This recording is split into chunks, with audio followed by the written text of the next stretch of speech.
tangannya diangkat menghadap ke sana depan. Bisa sejajar dengan bahu di sini, ya. Di hadis Muslim nomor hadis 397, termasuk di Al-Bukhari nomor hadis 711. Kalau ditanya siapa yang meriwayatkan, namanya sahabat Abu Hurairah. Dapatnya dari mana? Namanya Khalad bin Rafi Az-Zuraiqi, langsung dari Nabi sallallahu alaihi wasallam. Jadi kalau Anda mengangkat tangan, boleh sejajar dengan bahu, hadwa mankibaihi, atau sejajar dengan daun telinga, naik sedikit di sini. Ya, di sini. An-Nasai nomor hadis 1101. Kemudian dalam ruku kemudian i'tidal, sami Allahu liman hamidah, di tangan ada 3 pilihan. Pertama, boleh diangkat sejajar dengan bahu di sini. Kedua, sejajar dengan daun telinga. Atau yang ketiga, mursal, tangan tidak mengangkat sama sekali. Cukup kita bangkit, sami Allahu liman hamidah. Ini biasanya dipraktekkan yang ketiga di mazhab Maliki. Ya, dari Imam Malik.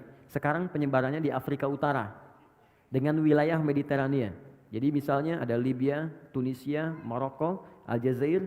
Maroko itu combine dengan Syafi'i, nyebrang sedikit ke Itali, ke Spanyol, ke Prancis, daerah sana, itu Maliki. Jadi kalau bismillahnya nggak dibaca, kalau sholat tangannya langsung begini.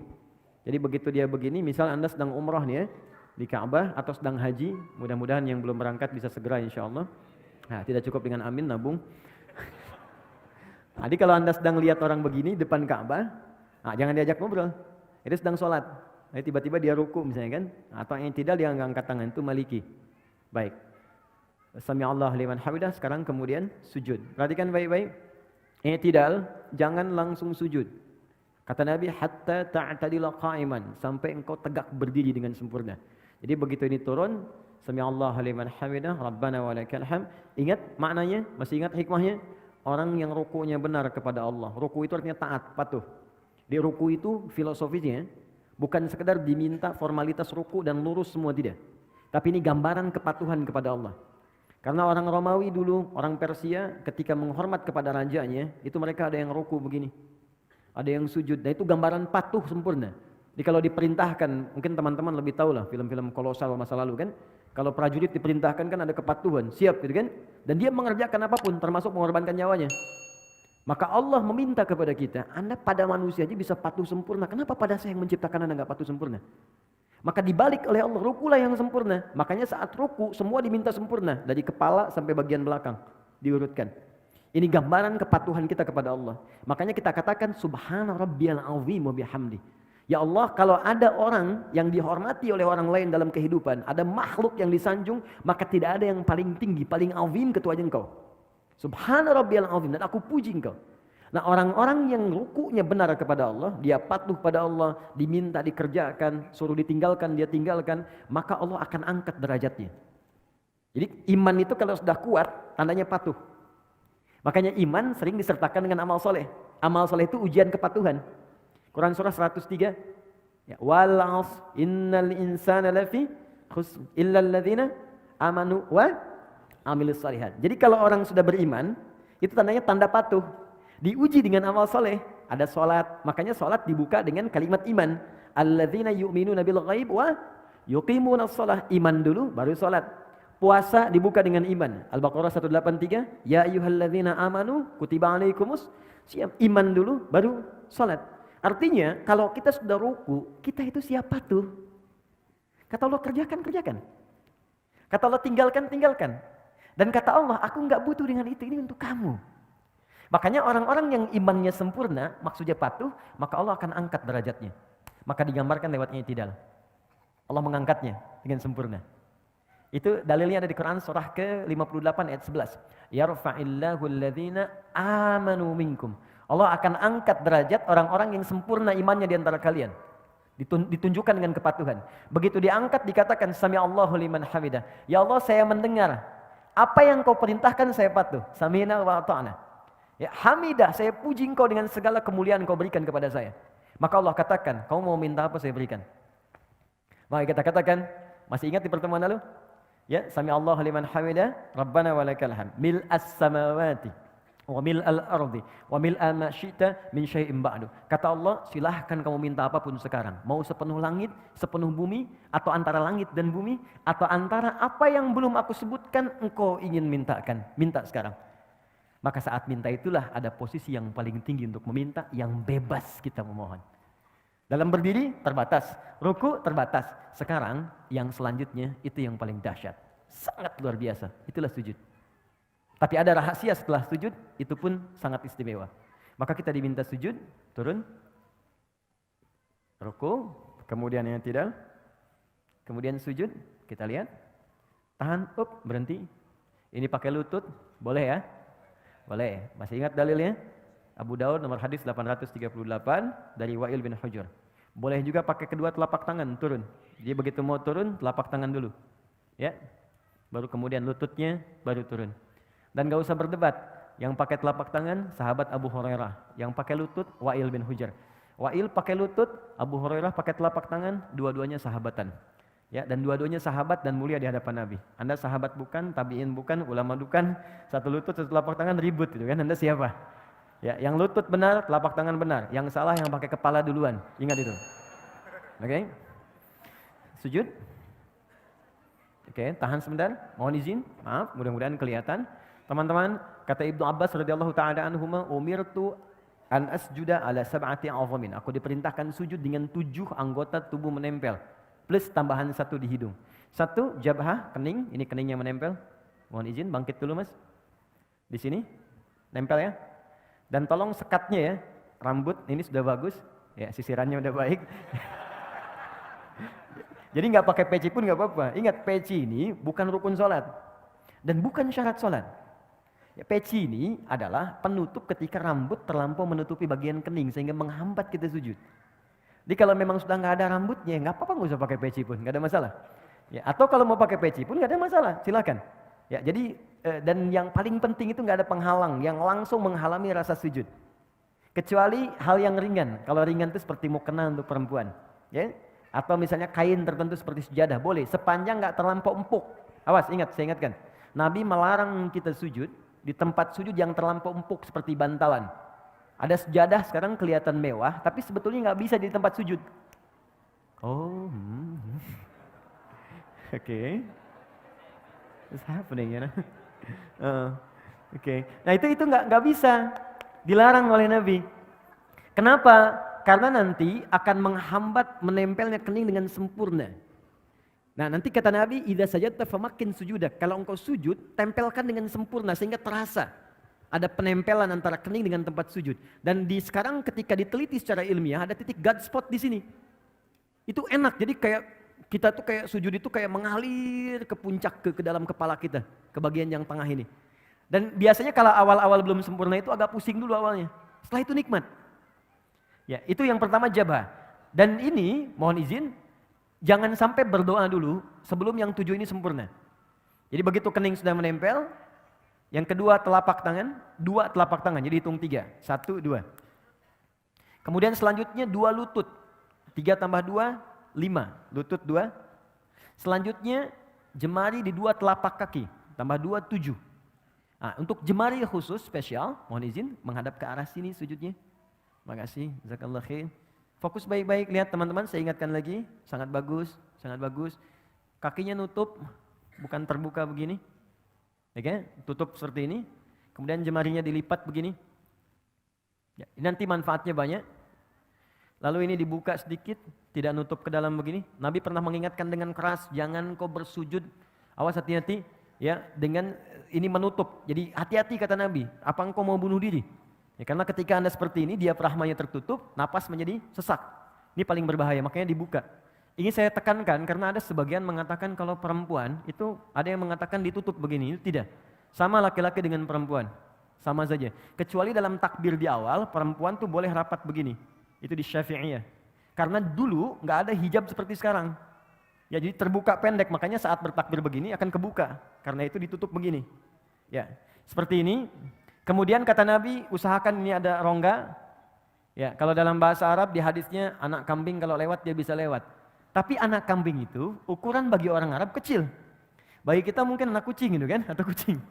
Jadi kalau sekarang Anda sudah diminta anak kambing lewat ukuran kita, orang sekarang mungkin nggak akan pernah lewat. Ya.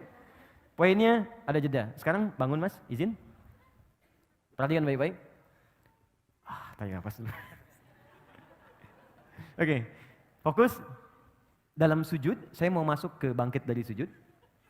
Dalam sujud, Ketika Anda kemudian ingin sujud, itu perintahnya langsung dibocorkan oleh Nabi rahasianya. Fokus, kata Nabi, kalau Anda minta, ingin cepat dikabulkan, dan banyak permintaan, lakukan dalam sujud. Ya, lakukan dalam sujud. Saya ulang, lakukan dalam sujud. Dan itu bahasa Nabi banyak diungkapkan kepada sahabat, termasuk Ibnu Abbas radhiyallahu taala anhuma. Ya, idza sajadta fa'aksirud du'a. Kalau engkau sujud, maka perbanyak doa dalam sujud. Dalam sujud ini ada doa yang standar. Yang standar yang saya ajarkan di pertemuan lalu, ya subhana rabbiyal a'la atau subhana rabbiyal a'la wa bihamdi atau subhanakallahumma bihamdika Allahumma ighfirli. Setelah itu baru pembuka. Setelah itu silakan minta yang seluas-luasnya. Ada yang di rumah tangga kebutuhan, minta. Dan enggak perlu dilafadzkan dalam hati kita. Ya Allah sayangi suami saya, ya Allah sayangi istri saya, ya Allah berkahi keluarga kami, ya Allah cerdaskan anak saya, ya Allah terima ya Allah kebutuhan, ya Allah orang tua saya sayangi, ya Allah jika mereka telah wafat lapangkan kuburnya, ya Allah jika anak saya mendahului saya sayangi ia, jadikan dia sebagai pangeran-pangeran surga, putih-putih surga. Karena sementara itu tertukar, ada yang ayahnya wafat duluan, ibunya duluan, ada anaknya dipanggil duluan. Nabi pernah berita gembira pada seorang ibu yang mengandung, tiba-tiba ketika melahirkan anaknya wafat. Ibu itu bersedih, lalu turun sebuah kalimat yang sangat indah. Dia sudah menjadi bidadari dan pangeran di surga. Kenapa engkau orang tuanya mesti bersedih? Dan kalau orang tuanya benar, beramal dengan sempurna, maka anak itu akan menghijab dia dari neraka. Itu tabungan yang sangat indah. Ada orang tua mendidik anak sampai dewasa dan belum sampai level itu. Anda dikasih hadiah duluan gitu. Di bahasa Nabinya begitu, kamu saya kasih hadiah, kenapa kamu bersedih? Dan semua orang akan wafat sesuai dengan ajalnya. Ima sekarang atau besok. Kamu menangis pun tidak akan menghentikan ajal dia tiba. Tapi engkau berjuang, engkau mengandung, engkau berdoa. Dan engkau menginginkan anakmu baik, aku kabulkan. Dan dia akan menghijab engkau sampai di akhirat. Cuman jangan sampai engkau berpisah dengan dia. Anakmu sudah fitrah baik, engkau berbuat maksiat. Makanya orang tua yang menjaga kesolehannya, walaupun misalnya nggak sempurna seperti orang lain, nggak hafal Quran. Banyak sahabat Nabi nggak hafal Quran, nggak rajin tahajud. Dia mengerjakan sholat fardu, dia mengerjakan sholat sunnah, mencoba lebih baik lagi, semampu dia lakukan. Kemudian dia wafat. Dan dia punya tabungan itu. Maka kata Nabi, anak itu akan menghijab dia dari neraka. Ya, Islam itu kadang dibacanya pakai dalil gitu dan pakai jiwa. Kalau iman kita ikuti, maka akal akan mengikuti itu. Nah yang paling menarik minta dalam sujud. Jangan sia-siakan, makanya Nabi itu lama sujudnya. Banyak orang salah persepsi, mengira sujud terakhir yang paling lama. Yang hanya lama. Padahal setiap sujud itu lama. Cuman yang terakhir itu kenapa lebih lama? Karena Nabi itu rindu menuju sujud berikutnya. Menunggu sujud berikutnya itu lama, Bu. Ya, karena waktu sholat yang berikutnya itu harus ditunggu. Gini, Anda sedang mencintai seseorang. Berpisah beberapa saat kan nunggunya lagi lama kan? Anak mau pergi nih. Kita sangat mencintai anak kita. Dan dia baru kembali pekan depan, nunggunya lama kan? Makanya di bandaranya tungguin. Sampai pesawatnya naik, diliatin. Garudanya udah terbang, padahal naiknya pakai Emirates sebenarnya kan. Diliatin, sama Nabi itu tidak ada puncak kerinduan kecuali saat sholat ketika menghadap Allah. Makanya sujud terakhirnya lama karena beliau mengharapkan perjumpaan sujud kembali. Nah untuk kitanya doa yang diperbanyak. Tapi ingat, ini pengantar kepada doa di antara sujud. Saya akhiri pengantarnya. Sujud bukan sekedar meminta kita untuk berdoa. Tapi itu adalah puncak kepatuhan yang paling dalam sebagai ikrar komitmen kita kepada Allah. Supaya kita benar-benar patuh dalam hidup ini dari ujung kepala sampai ujung kaki. Anda bayangkan, ruku saja, ruku benar. Komitmen patuh kita, Allah akan angkat derajat kita. Maka bagaimana dengan orang yang komitmen dari ujung kepala sampai ujung kakinya akan patuh kepada Allah. Ya Allah saya siap patuh, saya akan gunakan mata saya untuk melihat apa yang engkau perkenankan saja. Yang tidak engkau perkenankan, saya tidak akan lihat. Tunduk, sujud. Patuh. Ya Allah saya patuh, lisan saya hanya akan saya gunakan pada yang apa engkau inginkan. Yang engkau larang, aku akan jauhi. Maka tunduk, patuh, sujud, jatuhkan oleh kita. Dari ujung kepala sampai ujung kaki. Maka tahu apa yang terjadi? Begitu Anda kemudian bisa melakukan itu dengan semaksimal yang kita bisa, maka kita akan diangkat lagi oleh Allah dan langsung diberikan oleh Allah 6-7 jenis kalimat yang kalau itu dibacakan sudah selesailah semua persoalan kehidupan kita dunia sampai akhirat. Ya, dan cara mengangkatnya bukan berdiri lagi. Karena orang saat diangkat berdiri pun bisa lelah. Tapi Allah dudukan. Bukankah duduk lebih santai dibandingkan dengan berdiri? Maka orang setelah sujud, bangkitlah dia dari sujudnya, tidak langsung dia berdiri, tapi diminta duduk di antara dua sujud itu. Perhatikan, sujud, silakan, Mas. Bismillah. Oh, silakan. Itu biasa, kiblat itu bisa beralih ya dari Masjidil Aqsa ke Masjidil Haram. Boleh, boleh silakan, boleh. Iya, asal tidak ke Old Trafford aja. Oke, bismillah. Sudah? Sekarang sudah sujud, paham ya? Kenapa diminta sujud? Bukan sekedar kita memohon kepada Allah, tapi permohonan itu diikat dengan komitmen. Ingat, kalau Anda ingin cepat dikabulkan permohonannya, maka cepat pula lakukan apa yang Allah mintakan. Adil kan? Kata Allah, saya minta ini, kerjakan. Begitu kita kerjakan, kau minta apa? Saya kabulkan. Nah, ini gambaran patuh dari ujung kepala sampai ujung kaki. Begitu semua dikerjakan dengan baik, Anda bangkit. Maka Anda katakan, Allahu Akbar. Baik? Ya, saya masuk ke caranya dulu. Saya masuk ke fikihnya. Yuk kita mulai ke cara duduknya. Mohon izin maju sedikit. Terima kasih. Ya, silakan duduk. Oke, fokus baik-baik. Teman-teman, ada dua jenis duduk dalam salat. Satu, iftirash. Dua, tawarruk. Ya, saya tuliskan sebentar. Jangan nengok sedang salat. Oke. Saya mau izin, saya pakai jubah hari ini karena ada yang ngasih saya. Saya kalau dikasih saya langsung pakai untuk ibadah dulu. Ya, setelah itu baru saya simpan. Jadi untuk menyayangi orang yang ngasih. Lihat sini. Satu iftirash. Enggak pakai hamzah. Iftirash pakai sin besar. Dua, tawarruk. Pakai kaf. Gini, pelan-pelan. Boleh melihat ke sini kalau ingin melihat ke sini, ya. Iftirash akar katanya dari kata farasya. Kemudian ada firash, sesuatu yang terhampar, terbentang. Ya, Quran surah kedua Al-Baqarah ayat ke-22.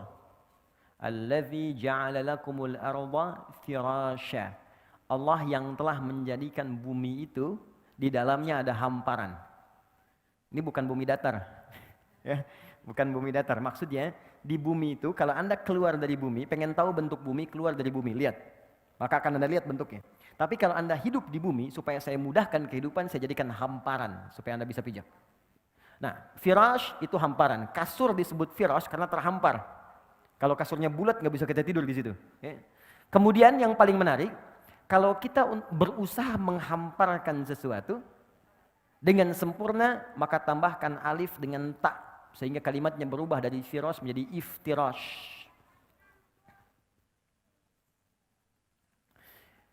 Duduk iftirash adalah duduk yang berusaha menghamparkan bagian ujung kaki sampai dengan ke lutut bagian depan.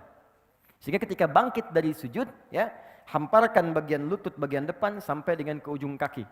Dan duduk dengan sempurna, baik itu yang kaki sebelah kanan ataupun yang kirinya. Bagaimana cara duduknya? Kita lihat dulu. Saya ajarkan caranya dulu sebelum kebacaan. Izin. Bismillah. Lihat sini teman-teman. Nah ini, jadi ketika kakinya dihamparkan, dilipat ke belakang. Jelas? Kemudian yang kedua, mohon maaf, ini kaki bagian belakang yang jarinya dilipat, ini bagus sekali. Nah, yang ketiga, ini yang paling penting. Ada bagian kaki kiri yang sebagiannya itu dihamparkan ke arah dalam untuk diduduki.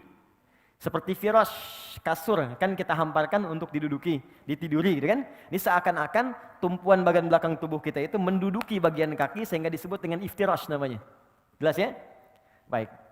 Ini hamparkan kaki yang bagian dalam, seperti ini, bagus, angkat sedikit, maaf. Ini, seperti ini. Ini yang disebut firashnya. Iftirash melipat kaki yang ini, menghamparkan yang ini, melipat kaki bagian yang kiri, lalu diduduki. Ya, jelas ya? Baik, jadi seperti ini sudah bagus sekali. Yang ini dilipat jarinya. Seperti ini. Awas hati-hati, ada sebagian beberapa kesalahan. Seperti ini, misal kiri, kemudian kanan begini, lalu begini. Ya, ini cara duduk yang tidak tepat. Ini kelihatan. Baik ya. Atau begini. Ya, kelihatan. Yang kiri dilipat yang kanan, ditumpu baru begini. Ini cara duduk yang tidak tepat. Ya, jadi yang tadi yang sempurna, Tapi kalau sedang ada darurat, ada kendala di lutut yang kanan, jangan dipaksakan dilipat ya. Itu boleh. Kaidah fikihnya ad-darurat tubihul mahdzurat. Yang darurat boleh melakukan yang dilarang. Misal, saya nggak bisa begini, bisanya ke depan. Dalam kaki ada masalah, boleh ke depan begini. Ya. Dan yang samping nggak usah negur. Woi, nggak sopan. Dia bilang batal sholatnya tuh. Ya, dua-duanya batal. Oke. Kalau ngobrol. Oke, satu sudah. Kedua, badan tegak. Yang ini. Dia tidak maju ke belakang, tidak mundur juga, dia tegak sempurna. 3, posisi tangan. Tangan ada 2 posisinya. Bisa di sini, pas di paha, di atas lutut. Ya, lebih enak begini. Di paha, di atas lutut begini. Atau bisa turun sedikit ke lutut begini. Jelas ya? Jadi bisa sama laki-laki dan perempuan, tidak ada beda. Bisa di sini, atau turun sedikit. Jelas? Oke, kalau sudah jelas, posisi ini harus dilakukan dulu sebelum kita berdoa.